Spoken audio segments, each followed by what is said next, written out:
Gracias amigos por seguirnos en nuestro canal cienciaperú.tv. Hoy día vamos a tocar un tema algo controversial. ¿Cuál será el efecto de la reactivación económica en el Perú en la tendencia de contagios por COVID-19? Bueno, estamos ya acostumbrados a ver una serie de curvas sobre la evolución del COVID-19 y el Ministerio de Salud diariamente nos da esta información, como es el caso de hoy día, 17 de julio. Nos dice, personas muestreadas, 2.023.996. Casos confirmados, 345.537. Casos negativos, 1.678.459. En fin, eso nos da una foto del momento. Hay una base de datos un poquito más informativa, es el Worldometers,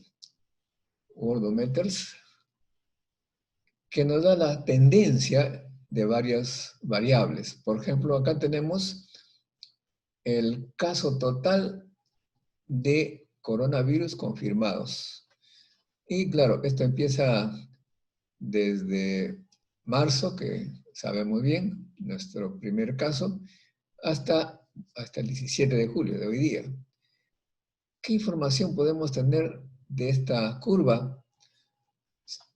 Simplemente vemos pues que a partir del 9 de abril empieza a crecer peligrosamente de manera exponencial y luego un poquito que se hace lineal, pareciendo tender hacia abajo, pero no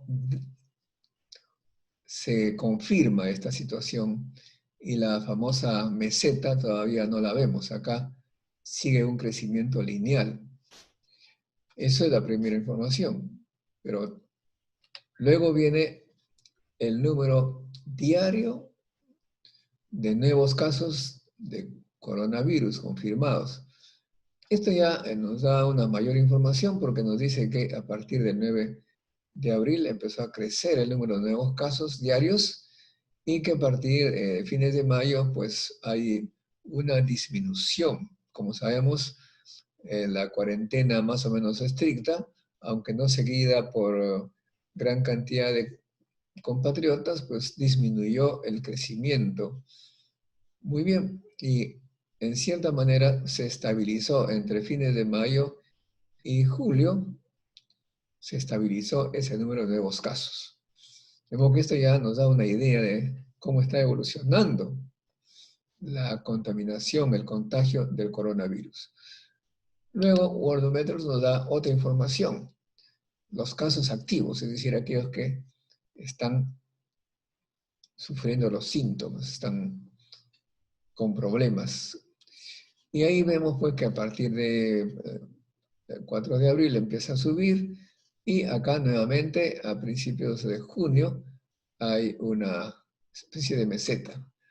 O sea que los casos activos, aquellos que están sufriendo la enfermedad, en número es más o menos unos 100.000, un poco que se estabiliza y va disminuyendo muy levemente.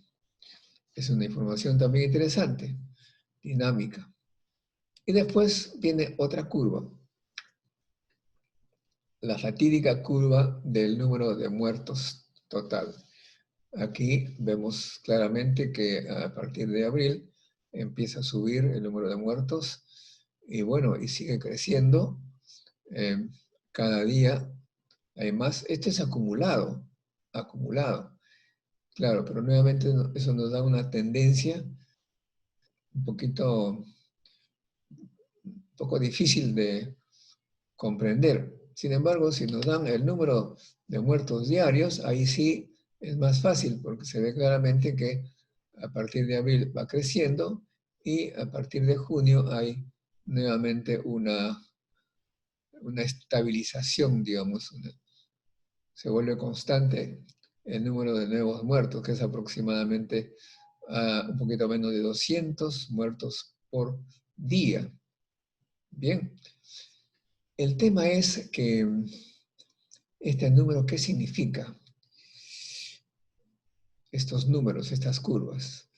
Nosotros tenemos otra curva que nos parece interesante.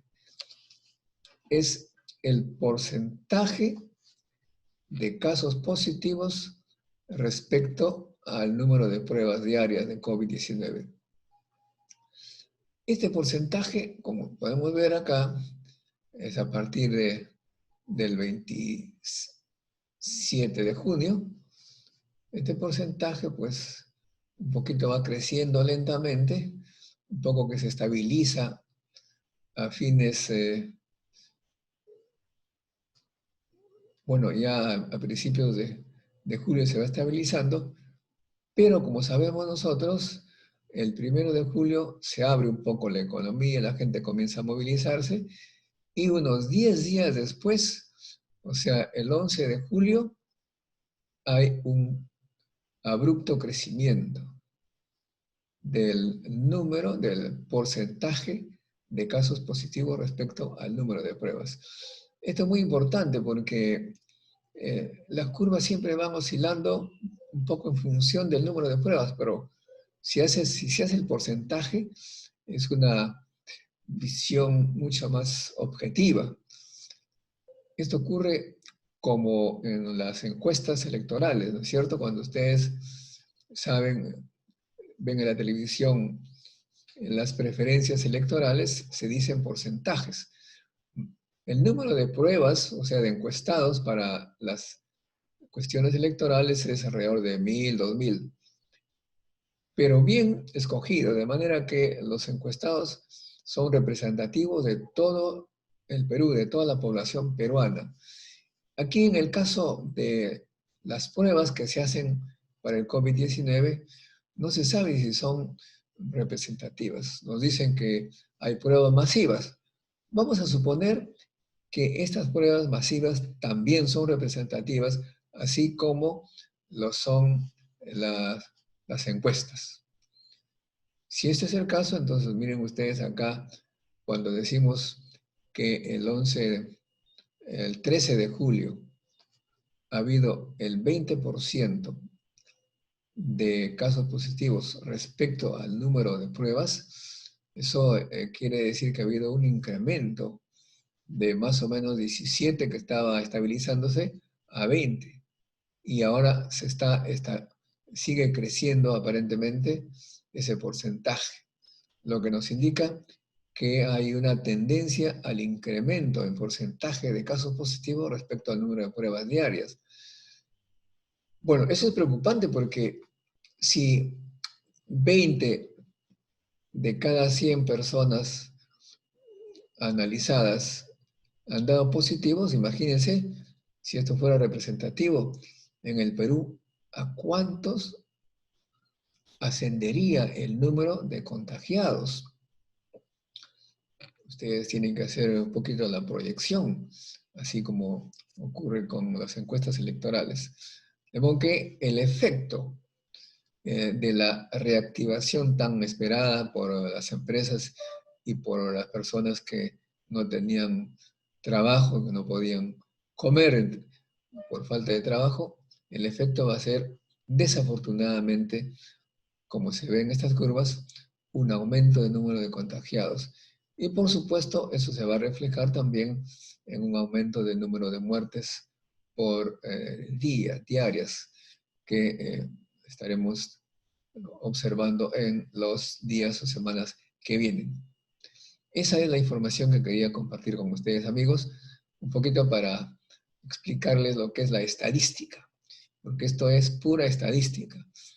El gran problema es que obviamente las pruebas también tienen sus bemoles. Hay pruebas rápidas, hay pruebas moleculares, ahí también hay un cierto margen de error, pero si nosotros suponemos que todo está correcto y que además las muestras han sido bastante representativas, estaríamos diciendo pues que el porcentaje de peruanos contaminados después aproximadamente 20% y va aumentando, aumentando. Preocupante, amigos, pero en fin, ahí lo dejo para que ustedes reflexionen. Hasta un próximo encuentro con la ciencia. Chao.